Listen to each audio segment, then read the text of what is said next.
sometimes crossing way over the line. When you think no one's watching, would you step up and say something or step away? There are a lot of tough decisions out there. So the question is, what would you do? Cameras on. Coming up. Ah, that looks terrible. The Groomzilla. He looks frumpy. Before he'll say I do, This is the biggest decision of my life. he says I don't. No. To just about everything. Not on my watch. I hate it. Would you take this man You have back fat. to be your lawfully wedded husband? If he doesn't like it, don't freaking marry him. And Motorized cart. the selfish shopper, Excuse me, ma'am, can you grab me one of those lattes? willing to take a free ride I'm not really handicapped. at the expense of others. I'm like hobbling around here. Will anyone put the brakes Are you physically disabled? No! on this abusive behavior? That is ridiculous. Plus, the bigoted boss trashing a busboy. I can pick up the phone right now, and you'll be back in Mexico. Why are you talking to him like that? Well, because He's a human being. What's your problem? When you think no one is watching, Yeah. we are. John Quinones. Yes, you are!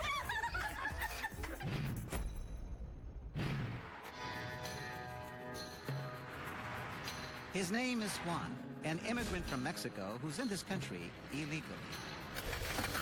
He works as a busboy. I need another side of bacon. And this is Jeremy, his restaurant manager at the Peter Pank Diner in Sayreville, New Jersey. Come on, Rapido, let's go, let's go.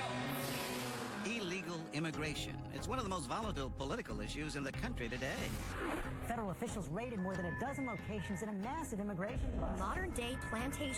It was just a terrible environment. to exploit immigrant employees. Boss, I need to talk to you. I need money. In our scenario, Juan is forced to work 70 hours a week below minimum wage with no overtime. Sometimes he doesn't get paid for weeks. I need to send money to my family. Juan, I don't want to have this conversation right now. You have work to do. How will diners react when they hear this? You want a job here? I can pick up the phone right now, and you'll be back in Mexico. Don't call nobody. Okay, then do the work. What would you do? The servers can take care of them. You do your job, let them do their job, all right? Sorry, he's an immigrant. He's, doesn't know what he's doing. Your server will be right with you. That's fine, man. Okay. Yeah, he's fresh off the boat. I'm probably gonna let him go. As Jeremy continues with his insensitive remarks, this man is quietly fuming. Silverware first. Yeah, that table's gonna get seated. Estupido, come on, let's go. Come here, Stupido. I should have hired an American. Soon, he explodes in anger. Why are you such a... What do you mean? Why are you treating that guy like that? I'm just trying to train him to Train do him, his job. saying things like that? Are you kidding me? What do you mean? I should have hired an American. Why are you talking to him like that? Well, because He's a human being. What's your problem? okay, I'm sorry. He's an illegal immigrant.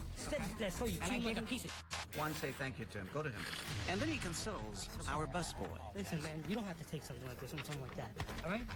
You're Thank you, bud. You don't have to take something like that from someone. Thank you. How you doing, man? How you doing, brother? You okay? How you doing, man? Yeah. Well, you were fired up there, huh? Oh, yeah. What bothered you the most? You know, immigrant or non-immigrant here illegally or not illegally, he's still a human. I don't need the cameras. I know you don't. I know you man. don't. I know you don't. But it's pretty impressive, I gotta tell you, that you would stand up for a stranger. You don't know the guy, right? No. I'm not having this conversation with you right now. It is a complicated issue, and this couple just doesn't want to get involved. I'm sorry you're here. That's okay, sir. That's all right. That's your business. We're not paying attention. Do you think I should no work here anymore? Sir, I don't want to get involved. That's your opinion. I need to talk. You haven't paid me in 1 month. You eat here every day. I know. Okay? Last month, I let you sleep in the basement for 4 nights. I know. Do you want me to call immigration? Please, Jeremy, don't say that no more.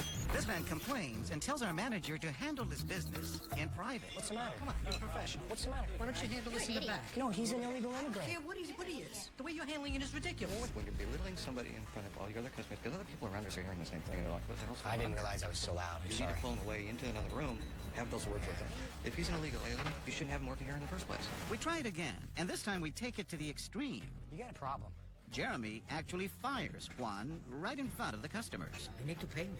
You're fired. Get out of here. Go. Leave. Get out of my restaurant.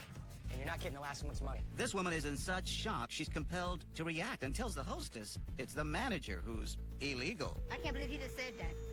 He's wound a little tight. No, he's more than that. He's prejudiced. He's out of control. And what he did to that guy was wrong. The guy came over here and told us he wasn't paying his money. That's illegal right there. That's Well, so what messed should up. we do? He's the one who need to be fired. Take him in the kitchen. He dogged him out the whole time we were sitting here. Belittled him in front of everybody here. Well, he's illegal. Regardless, he's a human. He still should have respect for him. Shouldn't treat him that way. I'm gonna tell him that to his face when he come over. When she sees our cameras, relief. I am so glad this is what it is, because I was really upset about it. I was upset about that. He was like trapped here, right? Yes, he was. He was trapped. No way out. The guy withheld his money for a month. I mean, what is he to do? And if he complains, He calls immigration. So he goes right back where he started. come say hi, Juan. This is Juan. Hi. I'm glad that's all it was. Oh my. But it's this woman who breaks our hearts. Do you want me to call immigration? Please, no, call nobody. Okay, then you be quiet. Isabel is an immigrant herself from Cuba. Today, she's an American citizen, and she's agonizing over what to do. But 1 week you can pay me maybe, so I can send some I money. said I'll get your money, okay? I'll give you your money. You want me to send you back to Mexico? You keep saying I'll pay you mañana. She knows if she sticks up for Juan, he may get deported. But she can't stand seeing him mistreated. that. No sé qué hacer. Yo quisiera darle algún consejo, pero yo no sé con quién se podría... De los abogados pues están con una cara de loco. She tells Juan he may need a lawyer, but of course, that's expensive. What were you talking about? What were you talking to them about? Nothing. Okay, get your stuff. Get out of here. You're done. Why? You're fired. I don't want to argue. Get down. You're fired. Why? You're fired. Go. Told you not to talk to our guests. As our actor Juan cries in the window, He looks very bad. Isabel is almost in tears herself. Hi, my name is John Quinones. The manager was an actor, and the young man was an actor. Oh, dear God. We wanted to know what people would say, and I'm sorry we upset you so much, but it broke your heart, didn't it? Yeah, it's upsetting. And when he was outside, you saw him. What were you thinking? I'm sorry. It's terrible. It's just a terrible thing to happen to anybody. You I know don't it care who happened. you are. It's You- a terrible thing. These things happen I know. in real life. I know. I'm seeing it happen. I see it every day on TV, anywhere it can happen, you know? It's just horrible.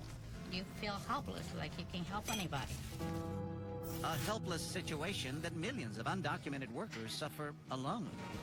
The resounding message today, all immigrants, whether in this country legally or not, should be treated fairly and with respect. Next, You do work here. You're supposed to help me.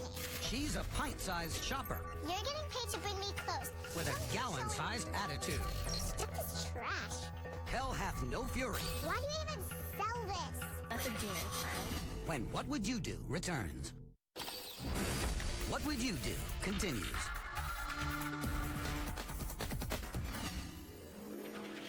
I'm only 10, but I know what I want, and I get it.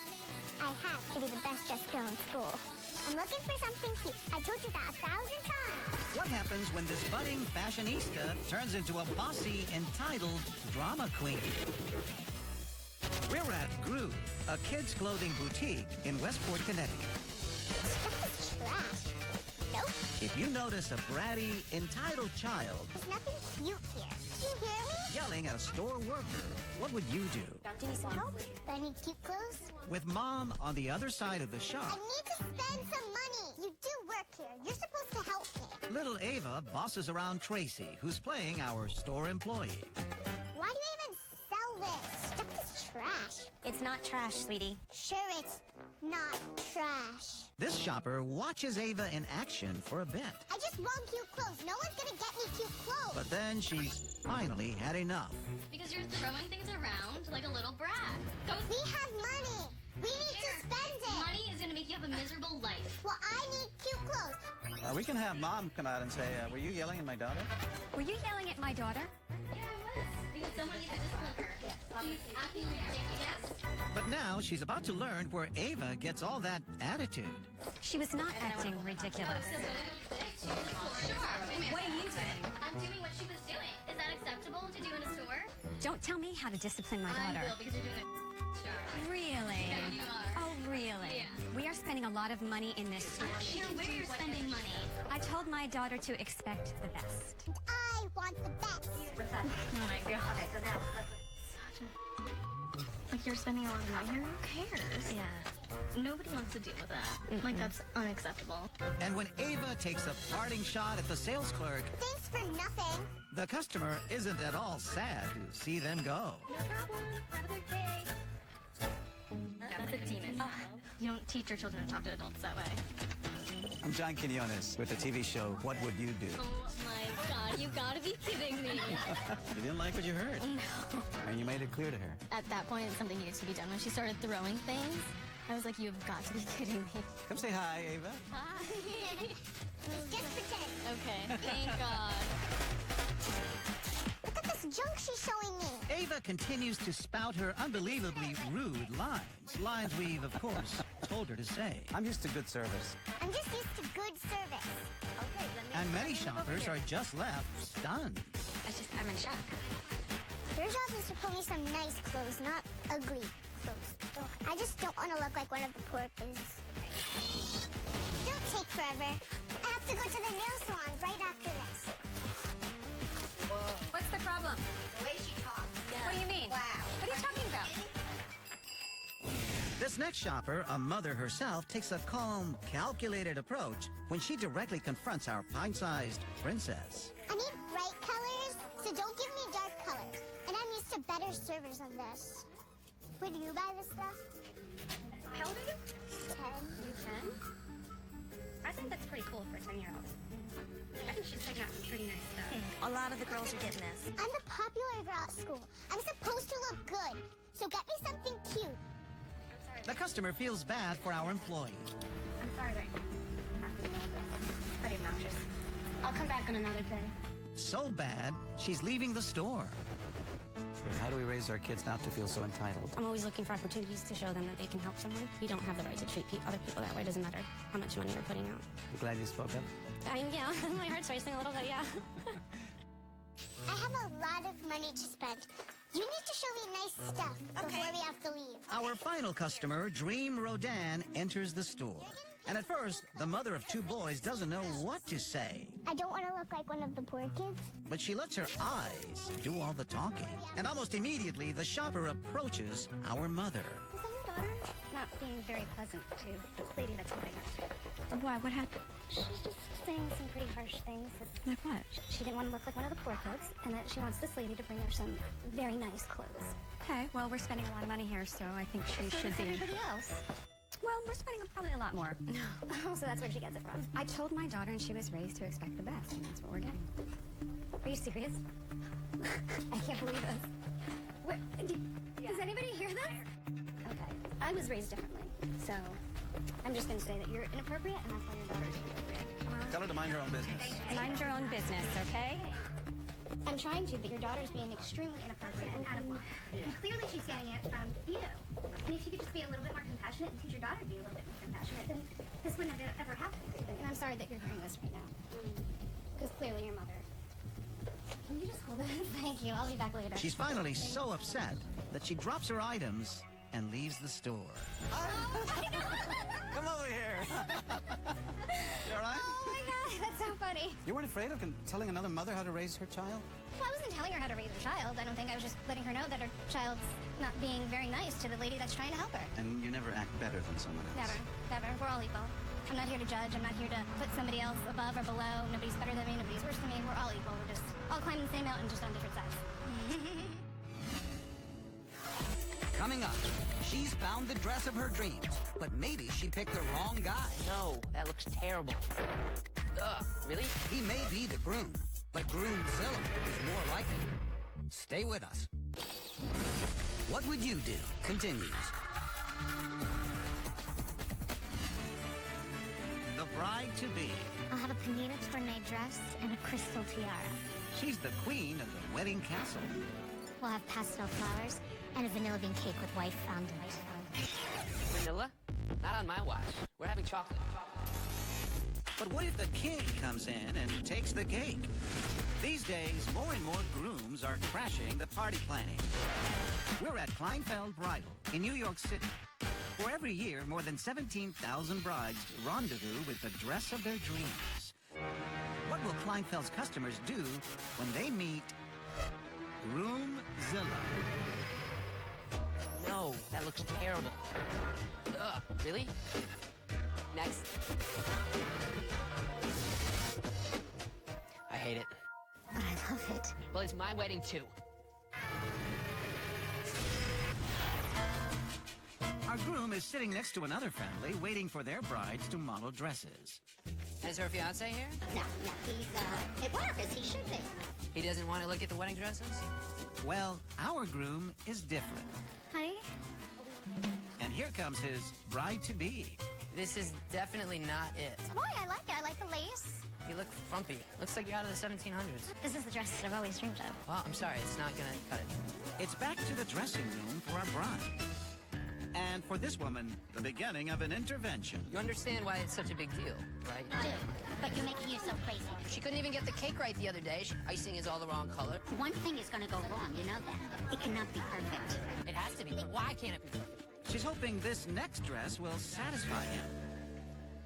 I hate it. I hate it. But it's a panina tournée. I don't care what it is. I hate it. Clearly, he's not easy to please, but she is one determined woman. What would you like? I don't know what I would like, but I will know it when I see it. Why don't you walk around and see what you think looks nice that's over here? She even leaves her family to help him find something that'll finally make him happy. You wanted something vintagey. No.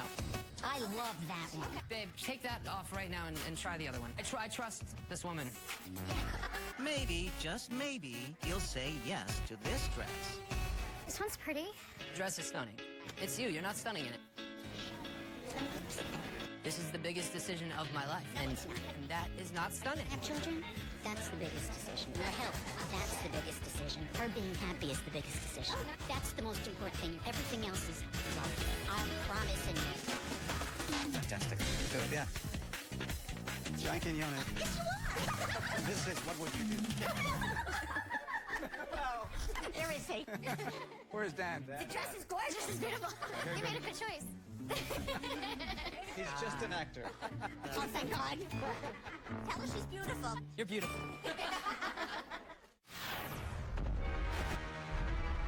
Groomzilla is back, and so is his relentless pursuit of perfection. Look at your arms. Look, right there. I know.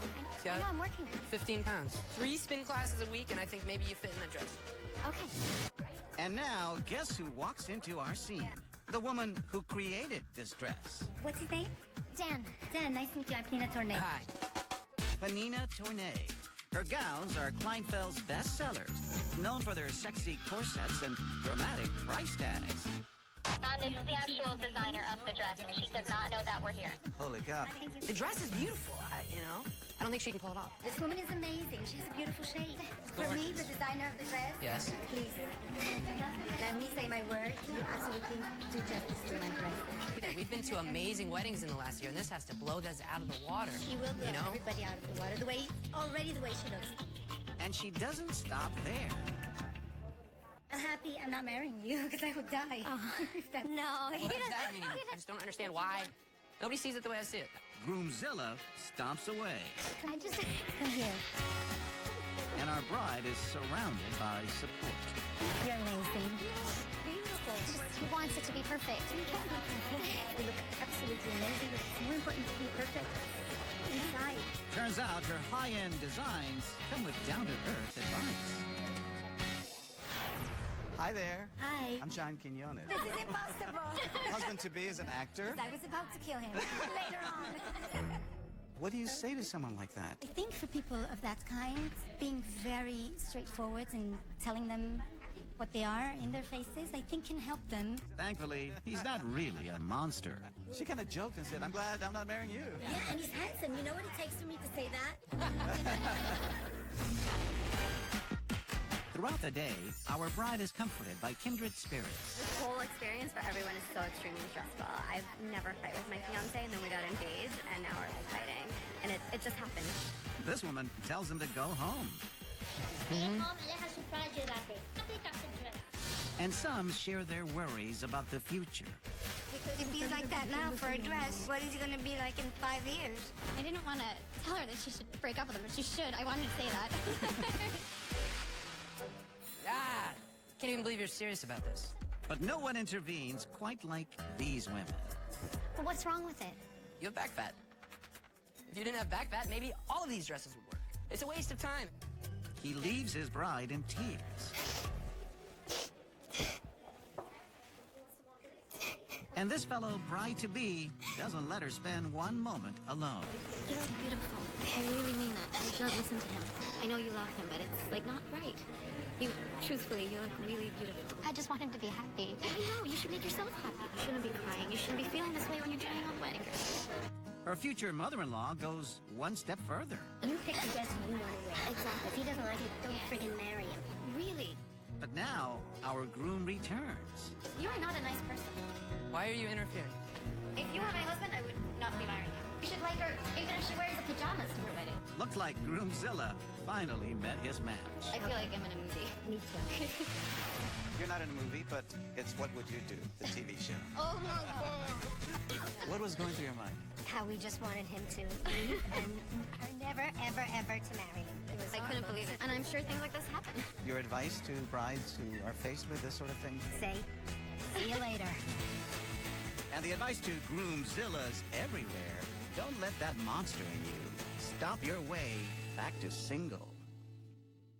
Coming up, Yeah, I'll do 3 from over there and I'll do 2 from the left. she's taking them for a ride. I'm not really handicapped. Who will stand up to our ethically handicapped shopper? You're conning people right now. When What Would You Do returns. What Would You Do continues. It's another hectic morning, and Tracy is feeling tired, lazy, and entitled to break the rules. So as she pulls into the Fairway Market in Stamford, Connecticut, she passes empty spots to park right next to the door. But wait a minute, it's the handicap-only space. Tracy is not physically disabled, but that doesn't stop her from jumping on a motorized cart to zoom up and down the aisles. It's all harmless fun. Or is it? Today's scenario, people pretending to be handicapped, is not all that unusual. Although Seinfeld took it to a whole new level. Well, you're not going to believe what happened. My own personal rascal, Jerry, on the house. Well, it must be comforting to know you'll be going straight to hell at no more than 3 miles an hour. Back at the Fairway Market, will any of these other shoppers put up a stop sign when they realize Tracy is not disabled? What would you do? Excuse me, ma'am, can you grab me one of those lattes, those Zypos? Oh, actually, that one on the end. Do you mind putting this back for me? A little higher. You got those high heels on, girl. Wait. Where are you going? Because they believe she's disabled and needs assistance, No, down the bottom. Oh, yeah. You're tall. most shoppers stop and help. This shopper even gets off his phone to make time for Tracy. Why not give you a call back, right? Yeah, I'll do 3 from over there and I'll do 2 from the left. Oh. Let me grab that real quick. But when he sees Tracy leap from the chair, time runs out.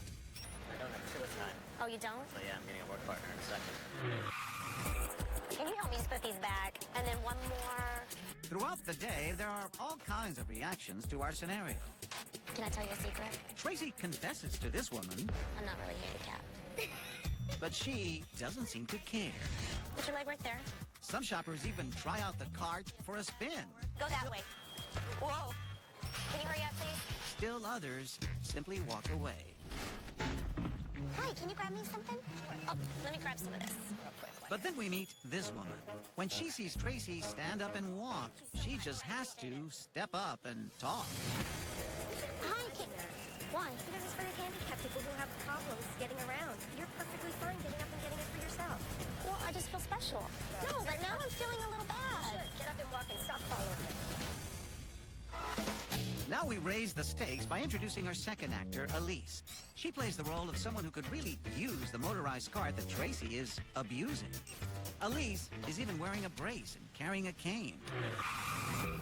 Ma'am, what? I just saw you in the parking lot walking fine, so how come you took that car? Well, it was available. What do you mean? Wouldn't you have taken it? If I had something going on with my legs, I suppose, yeah. I'm sure they have another car show. And then along comes this man, Jay Servideo. Yeah. I'm just so tired today. And I'm not even handicapped. I'm just tired. You're not handicapped and you want to go on this car? Is it fun? Yeah. You've never done it? No. Why? I just assumed you were handicapped. I was trying to be a nice guy. But when Elise enters the scene, Jay is put to the test. Do you think she really needs that car? I just offered to help. Then Jay tries to convince Tracy to do the right thing. But what would you do? I would go up to the front, get a card, Okay. and offer this one to that lady. Excuse me, sir. How you doing? She's an actress. Okay, you were caught in the middle of all that. I'm just trying to be polite. Do the right thing. Oh, hi. But it's shopper Haley Merrill who's all heart. Thank you. I'm so tired. I'm not even handicapped. At first, Haley helps Tracy, but then she notices our other actor, Elise, in that brace. You just say you're just tired? Yeah, and? I'm like hobbling around here. I could really use one of those. Haley is torn. So give it up to her. I mean, she does have a neck brace, so I mean, I would, but I don't think you're just tired. As Tracy makes her getaway, Thank you. Do you need help with anything? Haley stays behind, trying to help. Time to meet this Good Samaritan. You were caught in between these two women, Yes. Truthfully, I just wanted to walk away, because I just was like, oh, I don't know. and instead you started helping her? Yeah, I figured if I needed help, I would hope that somebody would ask me, so. That's nice. Can you grab that Snapple for me? Finally, we meet Megan Rich, who's very happy to lend a helping hand. Can you go up there? I think the graham crackers. Yeah. Yeah, the one on the left. Milk chocolate? Yeah. Until she notices something fishy. Ben, can you grab me one of those? So when Megan sees Tracy taking advantage of yet another customer, she pounces. Do you have a physical disability? Because I saw you getting up. Are you physically disabled? You're conning people right now, and that's unfair. I'm late to pick up my child at school. We're all tired, but that is ridiculous, because I'm tired every day of my life. No, yeah, totally. Can you get me one more thing, though? I would seriously need security guards to stop bugging me. Tired, but now relieved. When we tell her it's all part of what would you do? You were very helpful at the beginning. Yes. She just pushed it too far, huh? She said to her, we're all tired. You know, we can all use a little I motorized just felt cart. like she was being very selfish and inconsiderate of other people. Yeah. Finally, someone who calls out Tracy for what she is. Selfish and inconsiderate. You don't want to be that person. Leave those parking spots and motorized carts for folks who really need them. Coming up, Here for wine tasting? Love it. what would you do Put a little bit right here. if an expert told you I want you to blow bubbles into it. to do this? You're gonna be lapping it up like a dog. Go, go, go. It's nothing to whine about. When we return, What Would You Do continues. Let's face it, a lot of us like drinking wine, but few of us know much about it. All those French names and talk of tannin and swirling and finish, it could be intimidating. So we wondered, what would happen if a bunch of would-be wine connoisseurs came upon a wine master with some very, shall we say, unique teaching methods? Today, we've come to the beautiful McCary Vineyards and Winery in Long Island, New York. We're at a tasting, and this expert will be our guide. Welcome to McCary Vineyards and Winery. But along with teaching proper wine terms and techniques, You want to switch it around just a little bit? Take in the aroma? Bold and fine. Nice and polished. she also has some strange Suck it in. and unconventional methods for these unsuspecting Open one eye. wine enthusiasts. You're at a wine tasting, being asked to experience the wine in some pretty bizarre ways. What would you do? These first set of tasters step up to the counter, Scoop around on the outside. and immediately Tracy shares a secret for making wine finger-licking good. They've been doing some research. This has actually helped them get better taste of the wine. You can lean the cup over and just tip the fingertip in there, because what happens is there's elements that's on us, and like with the salt and stuff, and it kind of gives a nice full body taste. Oh, really? That's good? Yeah. Yeah. It tastes different? Sure, it tastes different, but how does it smell? And there's also another thing. Do it again, but put a little bit right here to get a nice smell. Okay. I wonder if you're gonna like this. Oh, yeah, it's so weird. Isn't that nice? Feel weird. Yeah, exactly. It would have been all over you. Up next, this mother-daughter duo. Hi, lady. Hi, how Now, traditional experts advise you to swish the wine in your mouth. But Tracy has an approach more likely to be seen at the dentist than a winery. What I want you to do is when you're drinking it, you suck it in. You basically gargle and suck it in. It's almost the same effect as the aerating.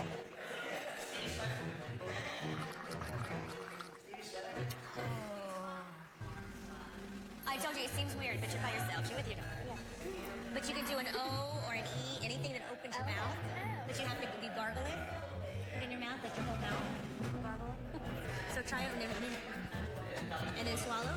And then you blow out with an O. You have to say the sound and stuff. It helps vibrate. Interesting indeed. Now, let's make the wine breathe even more. You know the aerators that you get really expensive ones? This works just as good. I don't know why people spend so much money. So you want to stir it around, and then I'll like you if you don't mind. I know it seems weird, but trust me, we've been doing it all week. I want you to blow bubbles into it. Blow for 5 seconds. So you want to make sure you get enough in there to where it's all bubbly. Perfect. And now taste it before you take that out and taste it before it settles. And it just opens it up in a little bit more. I could see that. Right? See? Y'all think I'm crazy.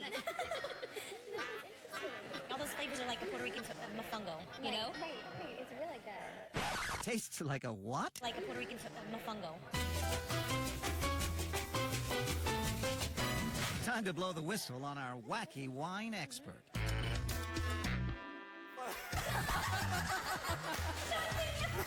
What the heck were you doing? I have no idea.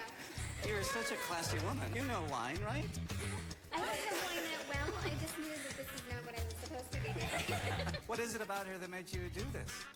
She seems very enthused and genuine. Tracy's enthused, all right. When we come back, our wacky wine expert is back at it. And then now you can go down and just, basically you're going to use your tongue. And customers are lapping up her unorthodox methods. Will anyone catch on? Wait a minute. First off, you look like somebody who's on TV. When we come back. What would you do? Continues. We're back at McCary Vineyards and Winery in New York. And throughout the day, our wholly unqualified wine expert, Tracy, throws out interesting descriptions of tastes and flavors. You smell like a rubber smell? Nobody mentioned that. I'm not getting that. No, there's a little taste of turmeric and tea tree. There's like a little taste of cilantro taste too, which is interesting because I've never had that in a wine. And there's a little kale in there too, actually. Some people say it's almost like a poultry taste. Lentils, more of a lentil taste. I can see that. It tastes a little bit of jalapeno. Anything spicy? Yes. Like a chili powder? Yeah. Do you taste the avocado? Yeah, like a smooth. It almost tastes like a papaya too. In this next group is a guy who right away tastes something fishy with our wine pro. Wait a minute. First off, you look like somebody who's on TV. We recognize her. Before he ruins all the fun, one of our staffers quietly pulls him to the side, asking him to keep our secret so Tracy can continue her work. Stir it around, blow bubbles. The rest of the group goes along with Tracy's insane requests. Now she pours the wine into bowls to see if she can get these guys to lap it up. And then now you can go down and just, basically you're going to use your tongue. Our new accomplice can barely watch, with him dying on the vine. You ready to go? We interrupt the tasting to say hello. He almost busted it. He knew right away, so we had to pull him away. Yeah. All good. How did you know? I watch a show. And my wife often says if it was you, you'd get involved every time. So this time I did, but in a different way. No one in this next group recognizes Tracy. So once again, she tries the hands-free wine tasting technique. Okay, so now that it's rested, you're going to actually be tasting it, but you're going to be lapping it up like a dog. I know it sounds weird, but you don't want any of your mouth to touch it. Just with the inside of your mouth. Yes, so you have to actually go down. You can't move it. So like dogs, you ready? Give it a shot. Just watch your hat. Look at the camera. Ready? On 3. 1, 2, 3. Try. Go, go, go, go. Seriously? You're believing everything? Absolutely. No, of course not. That is great. That is hilarious. Why did you do it? Because she's a good friend. We thought it was fun enough. We roll again. And this final couple is at the vineyard to celebrate their 10th wedding anniversary. And what does Tracy have in store for the lovebirds? Give her some of this, though. Put some in the straw and just put some in her mouth. But close your eyes. Only reason is because if you get rid of one of your senses, the other one's stronger. Ready? Okay, yeah. It's not quite like the cake.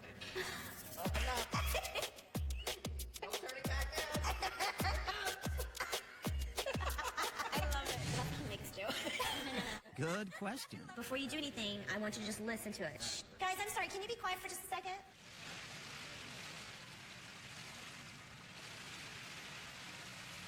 What do you hear? It's like a subliminal message. Buy a case. Time to give them one last anniversary surprise. When you're trying this one, just close your eyes. Just take in a moment. We're gonna leave for a moment because we want you for the... Close your eyes, though. Take a sip. I'm gonna go get the wine.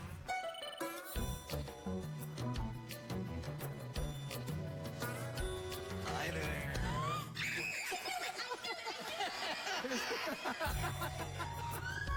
Happy anniversary! There's the wine. That's for you. Nice to meet you. How are you? I'm John Kirianis. What would you do? The TV show. Happy anniversary to them. And our apologies to all the customers who fell victim to our wine workers'